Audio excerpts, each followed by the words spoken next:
जय हिंद। आज हम लोग जानने वाले हैं करंट एलिमेंट, और करंट एलिमेंट के जानने के बाद हम लोग जानेंगे कि बायोट-सावर्ट लॉ क्या होता है। बायोट-सावर्ट लॉ आपके एग्जाम के व्यू से वो काफ़ी इंपॉर्टेंट भी होंगे, तो आप पहले करंट एलिमेंट समझिए, बायोट-सावर्ट लॉ आपको काफ़ी मजा आने वाले हैं, है ना। तो आप हेडिंग बनाएंगे करंट एलिमेंट। करंट एलिमेंट समझिए थोड़ा करंट एलिमेंट क्या होता है। देखिए करंट एलिमेंट जो है ये करंट कैरिंग कंडक्टर का एक पार्ट है। क्या है current element? Current element current carrying conductor का एक पार्ट है, और ये एक वेक्टर क्वांटिटी है। करंट एलिमेंट एक वेक्टर क्वांटिटी है। अब वेक्टर क्वांटिटी होने का मतलब ये है कि करंट एलिमेंट का डायरेक्शन भी होगा। तो करंट एलिमेंट का डायरेक्शन उधर होगा जिस डायरेक्शन में करंट होगा, उसी डायरेक्शन में करंट एलिमेंट का डायरेक्शन होगा। यानी आप ये कह सकते हैं कि अगर करंट का डायरेक्शन ऊपर है तो करंट एलिमेंट का भी डायरेक्शन ऊपर होगा, अगर करंट का डायरेक्शन नीचे है तो करंट एलिमेंट का भी डायरेक्शन नीचे होगा। यानी ये साफ कहो कि जिस डायरेक्शन में करंट, उसी डायरेक्शन में करंट एलिमेंट का डायरेक्शन होगा। और यही वजह है कि करंट एलिमेंट एक स्केलर क्वांटिटी नहीं बल्कि करंट एलिमेंट कैसे क्वांटिटी है? वेक्टर क्वांटिटी, है ना। तो इसे कैसे लिखेंगे आप? It is part of current carrying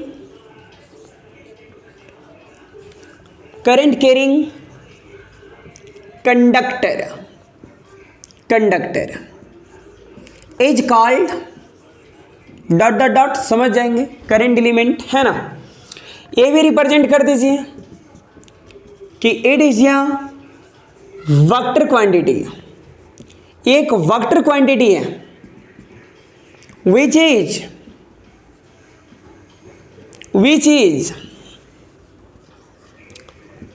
is always directed along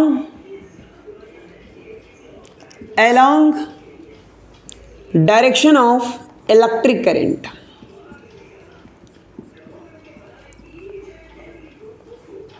along direction of electric current. अभी मैंने आपको बताया ना कि current element current carrying conductor का एक पार्ट है, और ये एक वेक्टर क्वांटिटी है। वो वेक्टर क्वांटिटी इसलिए है क्योंकि करंट एलिमेंट का डायरेक्शन करंट के अलोंग होता है ना। डिनोट करते हैं, it is denoted by DL, है ना। चलिए इसे आप स्क्रीनशॉट कर लीजिए, फिर हम आपको बायोट-सावर्ट लॉ बताते हैं ना। स्क्रीनशॉट कर लीजिए, हो गया। तो एक बहुत ही खूबसूरत और बढ़िया आप हेडिंग दोगे Biot-Savart law. Biot-Savart law, Savart नहीं पढ़ेंगे, आर यहां पे साइलेंट होता है ना। बायोट-सावर्ट लॉ आप इसे B.S.L के भी नाम से जानेंगे, BSNL नहीं लगा देंगे, है ना। BSL बायोट-सावर्ट लॉ, ठीक है। समझिए थोड़ा कि बायोट-सावर्ट लॉ क्या कहता है। देखिए मान लीजिए आपके पास कोई करंट कैरिंग कंडक्टर है या करंट कैरिंग वायर है। करंट कैरिंग वायर का मतलब ये है कि जिसमें करंट I फ्लो कर रहा है।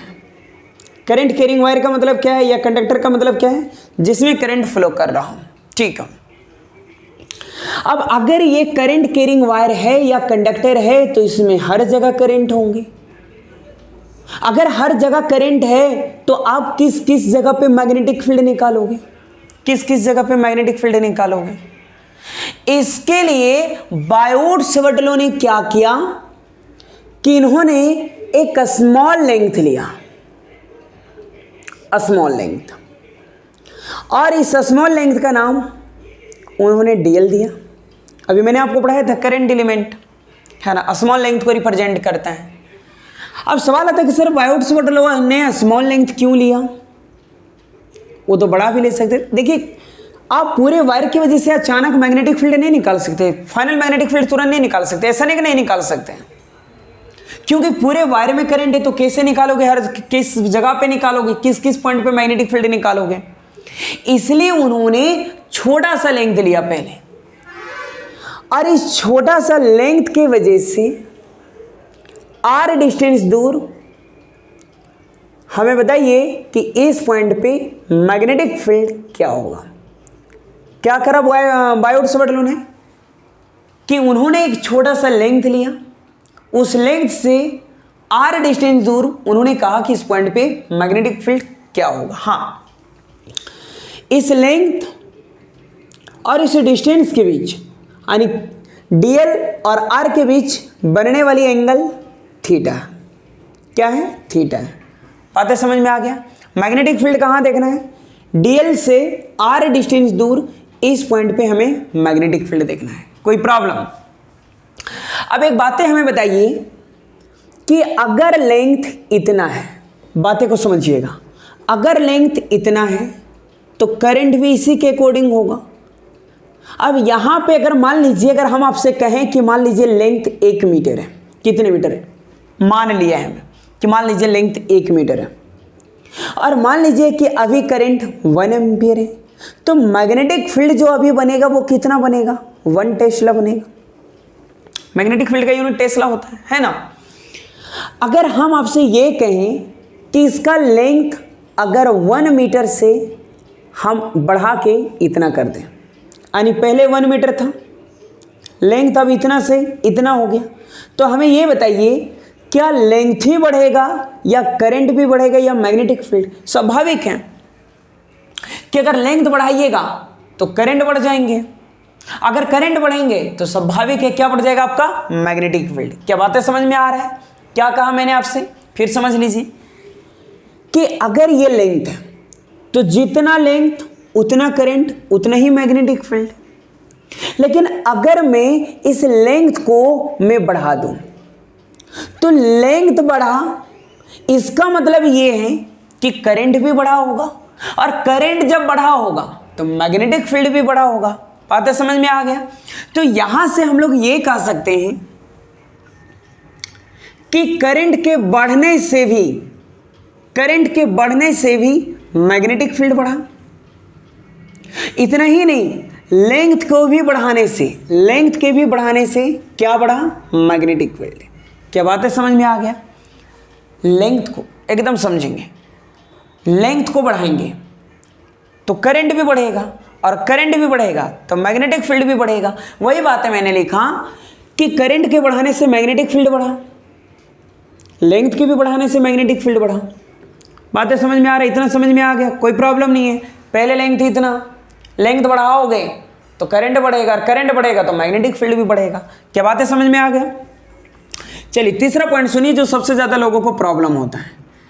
पहले एक बातें हमें बताइए कि मैग्नेटिक फील्ड कहाँ पे देखना है, पी पे। किसके वजह से, डीएल के वजह से आर डिस्टेंस दूर, डीएल के वजह से आर डिस्टेंस दूर हमें जानना है कि पॉइंट पी पे मैग्नेटिक फील्ड क्या होगा, है ना। डीएल से आर डिस्टेंस दूर मुझे इस पॉइंट पे जानना है कि मैग्नेटिक फील्ड क्या होगा। अब एक बात है, मुझे बताइए कि अगर इस दो वेक्टर को अगर मैं इंटू करूं, अगर मैं इस दो वेक्टर को इंटू करूं और तीसरा भी जो मैग्नेटिक फील्ड है अगर वो भी वेक्टर है, तो ध्यान रखेंगे कि इस दो वेक्टर के बीच का जो साइन होगा वो क्या होगा, क्रॉस। अगर दो वेक्टर को अगर आप इंटू करो और मिलने वाला मैग्नेटिक फील्ड अगर स्केलर है, समझेंगे, अगर मैं दो वेक्टर को इंटू करूं और मिलने वाला मैग्नेटिक फील्ड अगर स्केलर है तो फिर ये डॉट होता। लेकिन दो वेक्टर को मैं इंटू करूं और तीसरा भी अगर वेक्टर मिल रहा है तो ये दोनों के बीच होने वाली साइन मेरे क्या होंगे, क्रॉस होंगे। और आपने पढ़ रखा है कि अगर ए क्रॉस बी होता है तो फॉर्मूला होता है ए बी साइन थीटा। क्या बात है, समझ में आ गया?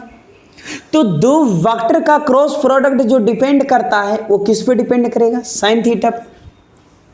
क्या मेरे बातें समझ में आ रहा है? डीएल से आर डिस्टेंस दूर मैग्नेटिक फील्ड क्या होगा। अगर मैं ये दोनों को इंटू करूं और तीसरा मैग्नेटिक फील्ड अगर वेक्टर हो तो ये दोनों के बीच का साइन क्रॉस होगा। अगर ये स्केलर होता तो यहाँ डॉट होता, तब यहाँ पे साइन नहीं बल्कि क्या होता, कॉस। तो एक बात है यहाँ से ये समझ में आया कि अगर आप एंगल भी बढ़ाते हो तो भी मैग्नेटिक फील्ड बढ़ेगा, तो भी मैग्नेटिक फील्ड बढ़ेगा। पहले क्या ये बातें आपको समझ में आए कि मैं साइन कैसे लिया, दो फैक्टर को मैंने इनटू करा, तीसरा भी फैक्टर मिला, तो ये जो होंगे ये दो फैक्टर के भी साइन क्या होगा, क्रॉस। लेकिन अगर दो फैक्टर को मैं इनटू करूं और तीसरा अगर हमें स्केलर मिले तो यहां क्रॉस नहीं, तब डॉट होता, तब साइन नहीं, तब कोस होता है ना। अच्छा ये बातें थोड़ा समझिए कि कैसे एंगल के बढ़ने से मैग्नेटिक फील्ड बढ़ता है। एक बातें हमें बताइए, अगर ये करंट कैरिंग वायर है, पहले लेंथ इतना था, अगर मैं आपसे ये कहूं कि इसी लेंथ को बढ़ा के अब मैं इतना कर दूं, इतना कर दूं, तो हमें बताइए कि यहां पे जो एंगल बनेगा वो एंगल पहले का अपेक्षा बड़ा हुआ कि नहीं हुआ। सर लेंथ जब इतना था तो एंगल इतना बढ़ा, अगर लेंथ हम बढ़ा देंगे तो एंगल भी बढ़ जाएगा, है ना। चलिए अब इलेक्ट्रिक फील्ड का थोड़ा कॉन्सेप्ट याद कीजिए कि अगर ये 3 कूलम का मान लीजिए चार्ज है तो फील्ड ऐसे बनेगा, या ऐसे देखिए पॉजिटिव चार्ज है, फील्ड ये बना, चार्ज का मैग्नीट्यूड और बढ़ा दिया गया और इस प्रकार बना। तो डिस्टेंस यहां पे देखिए पहले r था, फिर मैग्नीट्यूड बढ़ाया गया, डिस्टेंस और बढ़ गया।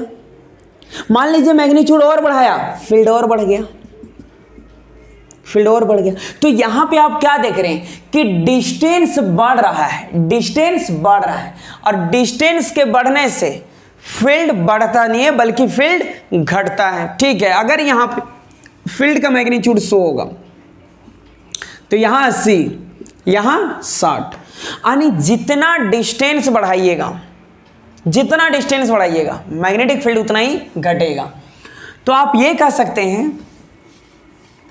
कि मैग्नेटिक फील्ड के घटने से, मैग्नेटिक फील्ड के घटने से डिस्टेंस बढ़ता है, और इस इक्वेशन को मैंने 4 माना।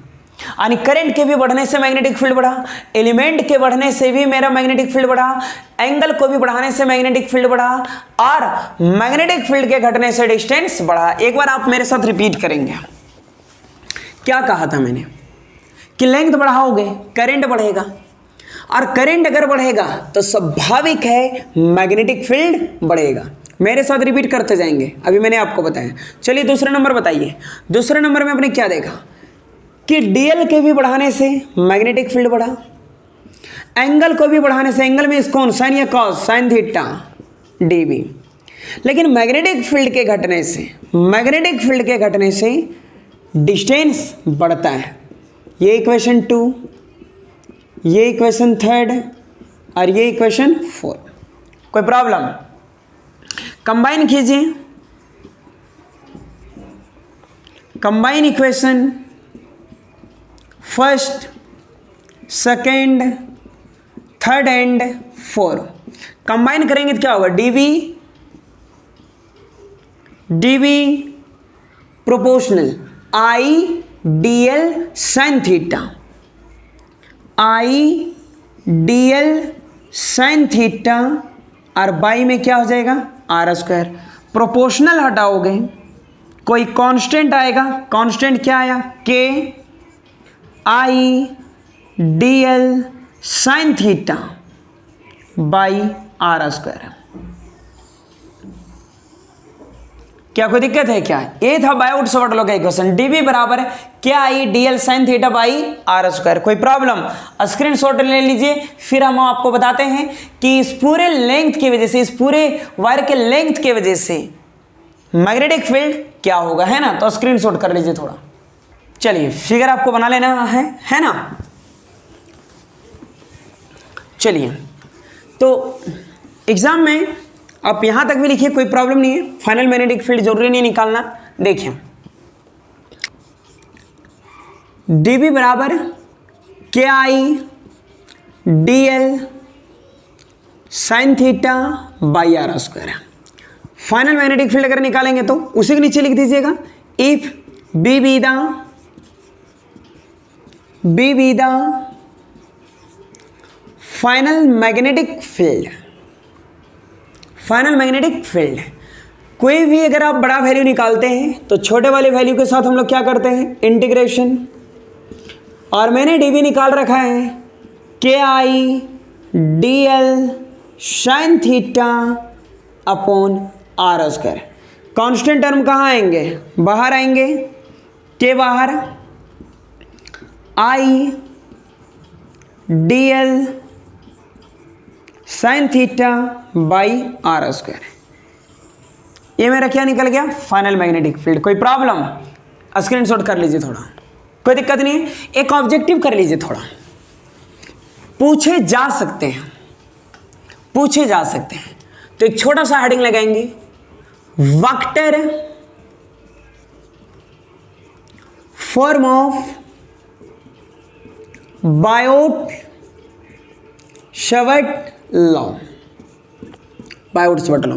एक बात है, मुझे बताइए, अभी आपने एक फॉर्मूला पढ़ रखा था कि dv बराबर K I D L sine theta upon R square.